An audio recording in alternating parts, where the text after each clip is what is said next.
आज का अपना टॉपिक है 10वीं क्लास के पार्ट 6 का आपके तंत्रिका तंत्र और हमारे शरीर का किस प्रकार वातावरण के साथ समन्वय होता है।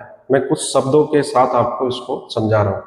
आपको शब्दों की पहचान के साथ आंसर्स देने हैं क्वेश्चंस के, क्योंकि ये शब्द ही हैं जो हमारी एग्जाम में हमें देखने को मिलते हैं। आप कैसे शब्दों का पहचानोगे, कैसे उसके आंसर दे पाओगे। जैसे कि है आपकी अनुक्रिया। अब अनुक्रिया पर्यावरण के आधार पर आपका शरीर करता है। पर्यावरण के अंदर किसी प्रकार का परिवर्तन होगा जो आपके शरीर के लिए हुआ है, तो आपका शरीर क्या करेगा? अनुक्रिया। इस अनुक्रिया को तंत्रिका तंत्र में हार्मोन के द्वारा, यानी हम तंत्रिका तंत्र के द्वारा समझेंगे और हार्मोन के द्वारा हमारा शरीर व्यवहार करेगा। जैसे कि न्यूरॉन्स होते हैं हमारे शरीर में, दो प्रकार के होते हैं। एक होता है आपके चालक न्यूरॉन, एक होता है प्रेरक। प्रेरक न्यूरॉन वो होते हैं जो कि सूचनाओं को मस्तिष्क और मेरुरज्जु तक लेकर जाते हैं। अब सूचनाएं इन न्यूरॉन के माध्यम से कैसे जाती है? विद्युत आवेग के द्वारा। तो ये दो न्यूरॉन्स के मैंने आपके सामने चित्र बनाए हैं, इनको हम बोलते हैं द्रुमिकाएं। और ये जो बीच में भाग दिख रहा है, द्रुमिकाओं के द्वारा सूचनाएं ग्रहण की जाती है। और जो बीच का आपको भाग दिख रहा है, इसे हम कहते हैं कोशिका काय साइटोन। और ये पाइप जैसा स्ट्रक्चर, इसे हम कहते हैं एक्सॉन। और लास्ट वाला जो स्ट्रक्चर आपके, इसे हम कहते हैं सिनेप्स। तो यहाँ पे क्या है? सूचना दूसरे न्यूरॉन में ट्रांसफर हो रही है। तो यहाँ पे क्या होता है?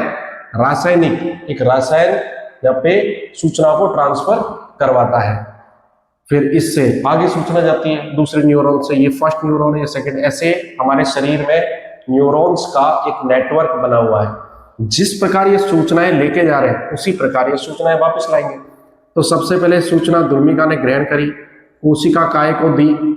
कोशिका काय से वो सूचना आपके तंत्रिकाक्ष एक्सॉन में आई। एक्सॉन के अंदर क्या होता है कि आवेश आपस में ट्रांसफर होते हैं। उससे क्या होता है? तंत्रिका का जो अंतिम सिरा है, यहाँ तक सूचना पहुंचती है, जिसे हम सिनेप्स के रूप में जाते हैं।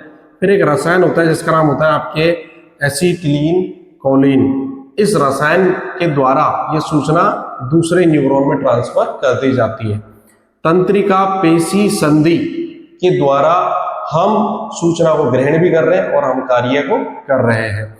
अचानक हुई अनुक्रिया, यानी कि वातावरण में कोई क्रिया हुई तो आपका शरीर अचानक एक अनुक्रिया करेगा, जिसे हम कहते हैं प्रतिवर्ती क्रिया। इससे बनता है आपके प्रतिवर्ती चाप। अब ये प्रतिवर्ती क्रिया, प्रतिवर्ती चाप, ये सारे शब्द किससे संबंधित आंसर देते हैं? आपके मेरुरज्जु से।